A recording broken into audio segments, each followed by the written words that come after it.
South Africa versus America.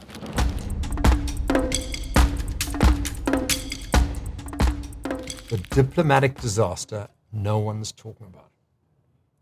South Africa just picked a fight with the most powerful country on earth, America. And it wasn't by accident. It was by design. Reckless, arrogant, and utterly self-destructive. Let me give you the facts. South Africa is one of the top 10 countries that consistently votes against the United States in the United Nations. In 2018, South Africa's ambassador to Venezuela offered military support against a potential US invasion. The ANC has endorsed dictators like Fidel Castro, Gaddafi, Mugabe, Stalin, and even Mao Zedong. And in 2019, the US, UK, Germany, and other countries warned South Africa to fix corruption or kiss investment goodbye. And what was the ANC's response? To call those countries imperialist threats and double down on their anti-West rhetoric. And in 2020, ANC members chanted, and I quote, "One bullet, one American," outside the US Embassy in Pretoria. And South Africa's embassy in DC, Washington, DC, is essentially defunct. No ambassador for 2 years, pure diplomatic negligence. Mr. Trump's Truth Social post on February the 2nd was the first of many warning shots. And yet the ANC did nothing. So let me give you the truth behind the numbers. South Africa's so-called non-aligned status is a lie. Publicly neutral, privately pro-China, pro-Russia, pro-Iran, and cozy with human rights abusers. And what don't they want you to know? Well, the ANC is actively undermining Western partnerships.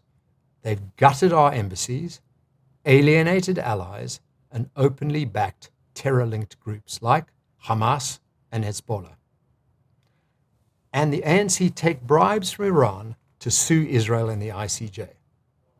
This isn't diplomacy, it's delusion. Free markets, crumbling. Western values, rejected. And traditional principles, traded for populist posturing and Marxist nostalgia.